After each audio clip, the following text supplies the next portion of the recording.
రాజ్ కుమారయ్య గారికి, అలాగే సంఘంలో ఉన్న అధ్యక్షుల వారు, వారి బృందానికి, అలాగే సీనియర్ అడ్వైజర్ వారికి, కూడి వచ్చిన విశ్వాసులను మీ అందరికీ కూడా ప్రభు నామాన వందనాలు తెలియజేస్తూ ఉన్నానండి.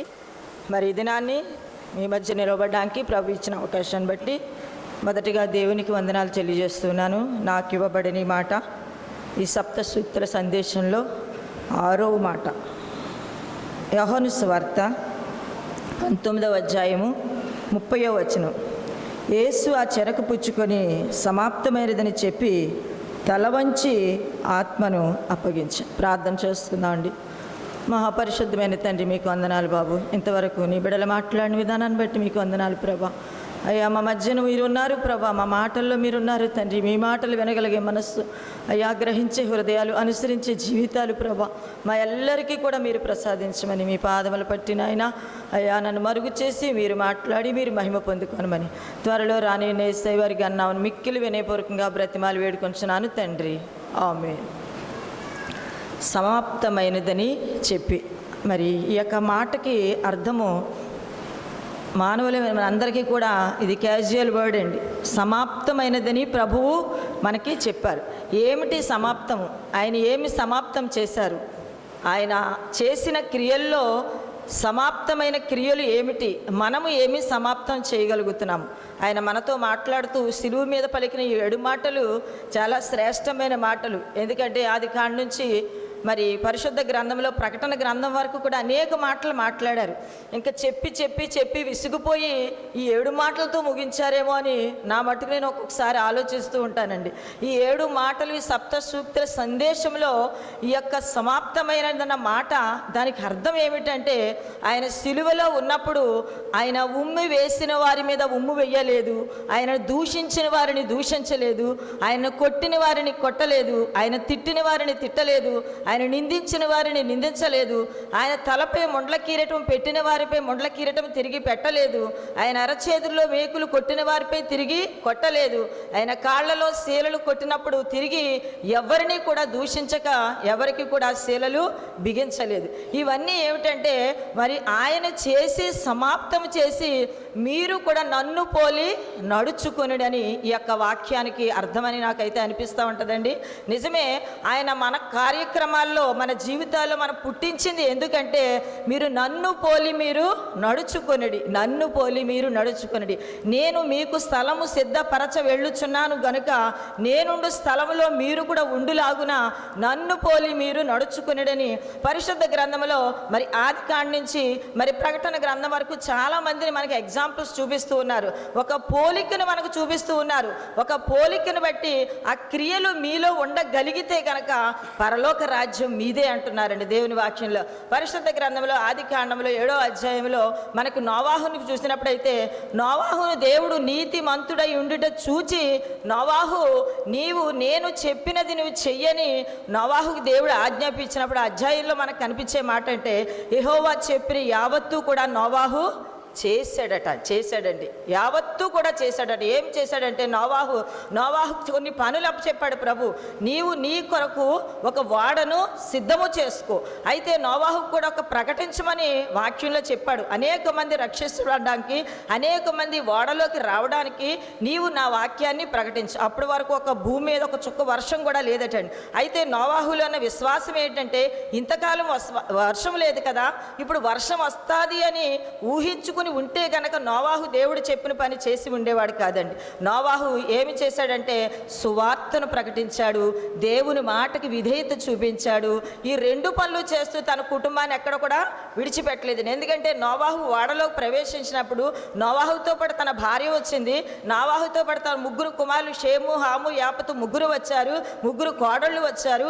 అక్కడ కుటుంబాన్ని రక్షించుకున్నాడు, దేవుని సువార్తను ప్రకటించాడు, ఇంటింటికి తిరిగాడు. అప్పుడు నోవాహు వయసు 600 సంవత్సరాలు. అయితే జలప్రళయం వచ్చినప్పుడు మరి దేవుని మాట విన్నాడు గనక అరారాతు పర్వతం మీద ఆ ఓడ తేలగలిగింది. ఎందుకంటే అప్పటికి నోవాహుకు తిరిగి 350 సంవత్సరాలు. అంటే నోవాహు ఆ 950 సంవత్సరాల్లో కూడా దేవుని మాట విన్నాడు గనక, దేవుని వాక్యాన్ని ప్రకటించాడు గనక, తన కుటుంబాన్ని రక్షించుకున్నాడు గనక, అన్ని విషయాల్లో యావత్తూ కూడా చేశాడు గనక నన్ను పోలి నడుచుకున్న మాట మనకు ఒక సాదృశ్యంగా, ఒక ప్రవక్తగాను, లేకపోతే ఒక వ్యక్తిగాను, ఒక భక్తిపరుడుగాను నోవాహును మనకు ప్రభువు చూపించాడు. ఈ లోకంలో నీతిమంతుడు ఎవ్వడునూ లేడు, అందరూ పాపం చేసి దేవుడు అనుగ్రహించు మహిమను పొందలేకపోవచ్చున్నారు గనుక దేవుడు నోవాహును చూచి, నోవాహును నీతిమంతుడై ఉండుట చూచితిని గనుక నీవు నీ కొరకు ఒక రక్షణ వాడని సిద్ధపరచుకో. అయితే నోవాహులో ఉన్న విశ్వాసం ఏంటంటే దేవుని మాటకు లోబడే మనస్సు. దేవుని చెప్పిన పని చేశాడు, దేవుని యొక్క విధేయతకు మరి తల వంచాడు గనక దేవుడు పరిశుద్ధ గ్రంథంలో నోవాహు లిఖించబడింది. అదే మరి ఆదికాండము 12వ అధ్యాయంలో అబ్రహాము గారు కూడా మనకు కనిపిస్తారు. ఆయన కూడా మనకు సాదృశ్యం. అబ్రహాము అంటే పేరు ఏంటంటే విశ్వాసులకు తండ్రి. అయితే అప్పుడు విశ్వాసంగా అబ్రహాము లేడు. ఎందుకంటే అబ్రహాము అప్పుడు అన్యుడు, ఇంకా దేవుని నమ్మలేదు, విగ్రహారాధికుడు. అయితే దేవుడు అబ్రహాం అని పిలిచి, అబ్రహామా నేను నీకు చూపించి దేశమునకు నీవు వెళ్ళు, నిన్ను దీవించిన వారిని దీవిస్తాను, నిన్ను శపించిన వారిని శపిస్తాను, ఈ భూమి మీద ఆకాశ నక్షత్రాల కంటే విస్తారమైన దీవెనలు ఇస్తానని అబ్రహామును పిలిచినప్పుడు అబ్రహాము కూడా లేచి యేసయ్య చూపించిన ప్రదేశానికి వెళ్ళారు. అయితే ఇందాక నోవాహు నీతిపరుడై ఉన్నాడు గనక, నోవాహు దేవుని కార్యాలన్నీ చక్కబెట్టాడు గనక, నోవాహు తన క్రియలని సమాప్తం చేశాడు గనక నోవాహుని దేవుడు పరిశుద్ధ గ్రంథంలో లిఖించబడ్డాడు. అలాగే అబ్రహాము కూడా దేవుని మాట విన్నాడు గనక, విశ్వాసులకు తండ్రి అయ్యాడు గనక, విశ్వసించేవాడు కలవరపడ్డు, విశ్వసించేవాడు సిగ్గుపడడు, విశ్వసించేవాడికి తీర్పు లేదు అని ఉంది. అంటే అబ్రహాము ఎక్కడున్నాడండి? పరలోకంలో ఉన్నాడు. అబ్రహాము రొమ్మున మరి అనేక మంది మరి ఉన్నట్టుగా మనం చూస్తున్నాం. అయితే ఎందుకు మనకి ఉదాహరణగా ఈ వ్యక్తులు మనకు చూపిస్తున్నారంటే, ఇదిగో నేను సమాప్తం చేశాను గనక మీరును కూడా నన్ను పోలి నడుచుకొని నా క్రియలను బట్టి మీరు కూడా ఈ రీతిగా మీరు ఉన్నట్లయితే పరలోక రాజ్యం మీకు వారసులుగా ఉంటుందని దేవుని వాక్యంలో ఉంది. అలాగే మూడవదిగా పరిశుద్ధ గ్రంథంలో చూసినట్లయితే ఈ యొక్క అబ్రహాము విశ్వాసులకు తండ్రిగా, మనము కూడా విశ్వాసంలో ఎదగడానికి, విశ్వాసంలో బలపడడానికి, విశ్వాసంలో ఎవరైనా వీగిపోతేనట విశ్వాసమునందు బలపరచడానికి శక్తి కలిగిన వాడు దేవాది దేవుడని యేసయ్య ఒక్కడే అని హెబ్రీయులకు రాసిన పత్రికలో మనం ధ్యానం చేయొచ్చండి. అలాగే మూడవదిగా మొట్టమొదటిగా నీతి గురించి మనం నోవాహుని మనం ధ్యానం చేసుకున్నాం. రెండవదిగా అబ్రహాముని విశ్వాసం గురించి ధ్యానం చేసుకున్నాం. మూడవదిగా యోసేపు గురించి మనం జ్ఞాపకం చేసుకుంటే, యోసేపు అంటే అర్థం ఏంటంటే ప్రేమ ప్రేమ ప్రేమ. ఇందాక మరి మూడో మాటలో మనం జ్ఞాపకం చేసుకున్నాం కదా, తల్లిని బట్టి ప్రేమించి, రక్త సంబంధులు బట్టి ప్రేమించి, తన బంధువులను బట్టి ప్రేమించి, తన విరోధులు బట్టి ప్రేమించి. ప్రేమ అనే రెండు పదాల అర్థం ఏమిటంటే ఈ పరిశుద్ధ గ్రంథంలో మనకు కనిపించే వ్యక్తి ఎవరంటే యోసేపు మాత్రమే. ఈ యోసేపును ప్రేమగా మనకు చూపించి ఆ ఆదికాండం అధ్యాయాలన్నీ కూడా చివరి వరకు వచ్చినట్లయితే మనం చదివితే ఆ యోసేపుకున్న ప్రేమను మనం చూడగలిగితే దేవుని వాక్యంలో ఆయన సమాప్తం చేసిన ఆ వర్డ్లో ఇది ఒకటి మనకి కనిపిస్తూ ఉంటుంది. నాలుగవదిగా చూసినట్లయితే పరిశుద్ధ గ్రంథంలో మోషేను గురించి మనకు ఒక సాదృశ్యం ఎక్కడ కనిపిస్తుంది అంటే, మోషే అంటేనే ప్రార్థనాపరుడు. మోషే అంటేనే ప్రార్థనాపరుడు. అంటే ఈ వాక్యాలన్నీ నేను ఎందుకు చెప్తున్నానంటే, సమాప్తమైనదని ఆయన నోటితో ఆ మాట చెప్పి, ఇదిగో నేను సమాప్తం చేశాను, నేను దూషించిన వారిని దూషించలేదు, హింసించిన వారిని హింసించలేదు, అపహసించిన వారిని అపహసించలేదు, ఉమ్ము వేసిన వారిపై ఉమ్ము వేయలేదు, నేను ఏమీ కూడా చేయలేదు కనుక నన్ను పోలి మీరు నడుచుకునేది. దేవుని వాక్యంలో మరి ఇక మోషే గురించి మనం చూసినట్లయితే ఆ 4 లక్షల కాల్బలాలు జయించే శక్తి ఎందుకు వచ్చిందంటే మోషేలో మరి ప్రార్థన ప్రార్థన ప్రార్థన. ఈ ప్రార్థన మన జీవితాల్లో అలవపరచుకోవడానికి ఈ 7 మాటల్లో కూడా మొట్టమొదటి మాట, తండ్రి వీరేమి చేయుచున్నారో వీరు ఎరుగురు కనుక వీరిని క్షమించుడి. ఈ ప్రారంభం నుంచి కూడా దేవుడు ఈ యొక్క ప్రార్థన చేస్తూ, ఈ ప్రార్థనలో సమాప్తం చేస్తూ, చిట్ట చివరి మాటల్లో కూడా ఆ ప్రార్థన ద్వారా నేను పరలోకానికైనా చేరుకోగలిగారు. మరి మోషే అంటేనే మరి ప్రార్థన. నాలుగవదిగా మనం చూసినట్లయితే దావీదు గురించి మనం ఆలోచిస్తే క్షమాపణ క్షమాపణ క్షమాపణ. దావీదు అంటేనే క్షమాపణ.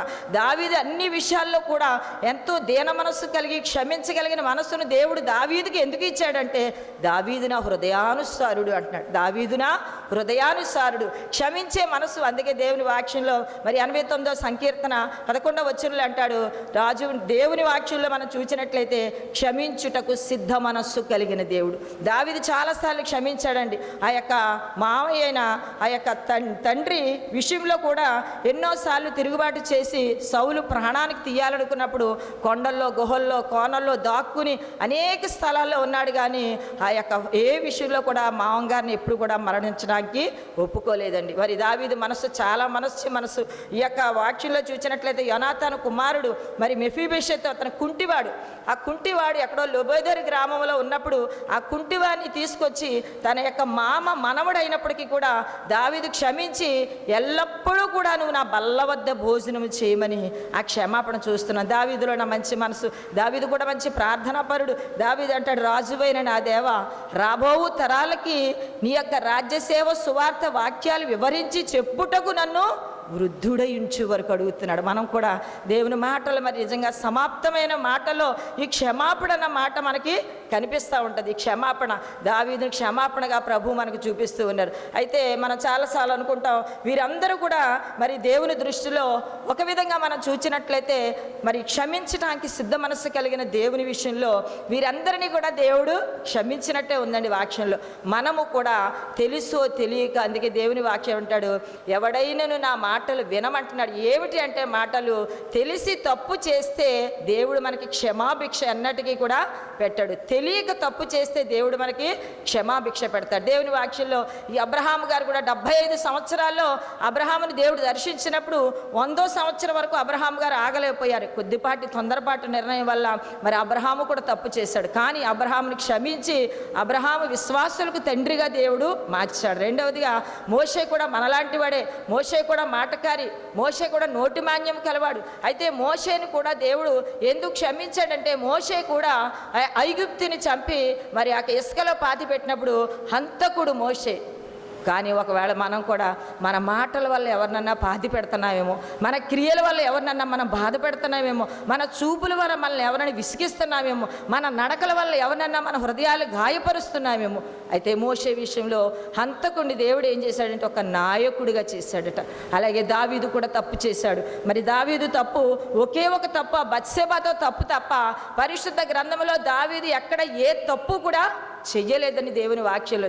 అయితే 51వ సంకీర్తన ద్వారా మరి దేవా నీ కృప చొప్పున నన్ను కరుణింపుము, నీ వాత్సల్య బాహుళ్యము చెప్పున నా అతిక్రమములు తుడిచివేయము, నీ సన్నిధిలోంచి మాత్రం ఎన్నడూ కూడా నన్ను త్రోసివేయు.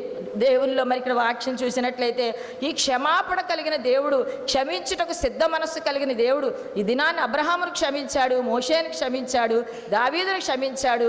మరి దేవుని వాక్యంలో పరిశుద్ధ గ్రంథంలో చాలామందిని క్షమించాడు దేవుడు. అయితే సమాప్తమైనది ఏమిటి? మనం సమాప్తం, మనం చాలాసార్లు అనుకోవచ్చు సమాప్తం అవడానికి మనం చాలా బాధపడుతూ ఉంటాం. అయితే సిలువ మీద దొంగ క్షమించాడు కదండి. సిలువ మీద దొంగ క్షమించినట్లుగా మనం కూడా ఆ టైంలో క్షమించవచ్చులే, పర్వాలేదు, లాస్ట్ స్టేజ్లో మనం ఉన్నప్పుడు దేవుణ్ణి నేడు నీవు నాతో కూడా పరదేశంలో ఉండు అని నన్ను అంటాడని మనం అనుకోవచ్చు. కానీ మన ఆహ్వానాలు ఎలాగుంటాయంటే ఒక వివాహ ఆహ్వానమైనా, లేదంటే ఒక మరి బెట్రుతల ఆహ్వానమైనా, లేదా ఒక బర్త్డే ఆహ్వానమైనా కొన్ని దినాలో లేదో ఒక 1 month ఉంటుంది. కానీ దేవుడు మనకిచ్చే ఆహ్వానము స్పాట్ ఇన్విటేషన్ అండి. Spot invitation. ఆయన ఎప్పుడు పిలుస్తాడో మనకు తెలియదు, ఎలా పిలుస్తాడో తెలియదు, ఎప్పుడు వస్తాడో తెలియదు, ఆయన ఎలా వస్తాడో తెలియదు. అయితే దేవుని వాక్యంలో ఆయన వచ్చే విధానంలోనట మానవుడు ఒకవేళ మాట వినడేమోనని మానవుడికి చెప్పడటండి. పరిశుద్ధ గ్రంథంలో ఆయన రాకడ పశువులకు మాత్రమే తెలుస్తుందట, పశువులకే తెలుస్తుందట నా మాట. అందుకే దేవుని వాక్యంలో ఈ మాటలు, పరిశుద్ధ గ్రంథ మాటలన్నీ కూడా మనం ధ్యానించినప్పుడు దేవుడు మాట చెప్పి ఆయన సమాప్తము చేసి ఆయన యొక్క సమాప్త క్రియలను మనము కూడా చేయాలంటే ఈ పరిశుద్ధ గ్రంథాన్ని మనం వివరించాలి, ధ్యానించాలి, అనుసరించాలి. ఈ వాక్యంలోని మర్మాలను మన హృదయంలో భద్రపరుచుకోవాలి. దేవుని వాక్యంలో ద్వితీయోపదేశకాండ 28వ అధ్యాయంలో అంటాడు, నీ దేవుడైన యెహోవా మాటను శ్రద్ధగా విని నీడలా ఈ దీవెనలన్నీ ఒక లిస్టు మనకి ఇస్తున్నాడండి. నువ్వు బయట లోపల దీవించబడదు, నీ పిండి పిసికి నీ దొట్టి అన్నీ కూడా ఆశీర్వదించబడిన. దేవుని మాట వినాలంటే ఈ సమాప్తము ఆయన ఎలా చేశారో, ఆయన దూషించక, ఆయన హింసించక, ఆయన ఎవరిని బాధ పెట్టక, ఎవరిని కూడా ఏమి అనక, ఆయన వస్త్రాలు చింపివేసినప్పుడు కూడా ఎవరిని కూడా ఏమి మాట్లాడక మౌని అయి ఎలా ఉన్నారో మానవులుగా మనం కూడా అలా ఉండగలిగితే కనుక ఈ వాక్యంలో ఉన్న ప్రతి అర్థానికి మనకు జవాబు దొరుకుతుంది. అందుకే ఈ వాక్యంలో మరి జెఫన్యా గ్రంథం 2:1-2 అంటాడు, సిగ్గుమాలిన జనులారా కూడి రండి, గాలి పొట్టికి ఎగురునట్టు సమయం వస్తుందట. ఆ సమయానికి మీరు ఒకవేళ మీ యొక్క క్రియలు మీరు దిద్దుకుని మార్చగలిగితే గనక ఉగ్రత దినమందు మీరు దాచబడుదురు అంటున్నాడు. మన ఉగ్రత దినాలు రోజులు ఎలాగుంటున్నాయంటే బహుభయంకరంగా ఉన్నాయి. ఏ దినం ఏమి సంభవిస్తుందో ఎవరికీ తెలియదు. ఏ దినాన్ని మనం ఎలా ఉంటామో ఎవరికీ తెలియదు. మనం అనుకున్నాం ఇక్కడ బాగున్నాం, ఈ గుడ్ ఫ్రైడే అయిపోయింది, ఈ 40 దినాలు అయిపోయి పాస్టర్ గారు చెప్పారు అన్నారు. కానీ పాస్టర్ గారు మాటలు మనం అనుసరిస్తున్నాం. దేవుడు చూసి మనం ఏమనుకున్నాం, అయ్యో ముండ్ల కిరీటం పెట్టారు రక్తం, అయ్యో అరిచేతిలో మేకులు కొట్టారు గాయాలు, కాళ్లలో శీలలు కొట్టారు గాయాలు, పక్కలో బల్లాలు పొడిచారు గాయాలు. ఏదండి మన జవాబు? మనం అనుకుంటూనే మనం సరిపోతుంది. మన జీవితం అంతా కూడా మనం ఇలా అనుకుంటూ మన జీవితాలు ముందుకెళ్ళిపోతున్నాయి. ఇలాంటి గుడ్ ఫ్రైడేలు మనం ఎన్ని చూసాము, ఇంకా ఎన్ని చూడగలమో, ఎన్ని చూడలేము. అందుకే దుర్దినములు రాకముందే వీటి యందు నాకు సంతోషము లేదని నువ్వు చెప్పు, సంవత్సరం రాకముందే. అందుకే యోవేలు ప్రవక్త 2:1 అంటాడు, ఇప్పుడైనను. ఒకవేళ ఇదే గుడ్ ఫ్రైడే మనకు లాస్ట్ ఏమో మన జీవితంలో మనం చూడగలమో చూడలేమో, మన దినాలు ఎలాగుంటాయో మనకి ఏమీ కూడా తెలియదు. కనుక ఉన్న సమయాల్లో మనం సద్వినియోగం చేసుకుంటూ ఆమోసు గ్రంథంలో 8:11 అంటాడు, మరి దేవుని మాటలు వినడానికట ఈ సముద్రం నుంచి ఆ సముద్రానికి వెళ్తారట, ఉత్తర దిక్కు నుంచి దక్షిణ దిక్కు తిరుగుతారట. అప్పుడట దేవుని మాటలు దొరకవటండి. విందామన్నా దొరకవట, గ్రహిద్దామన్నా దొరకవట, ప్రభువా ఇప్పుడు అనుసరిస్తామన్నా దొరకవట.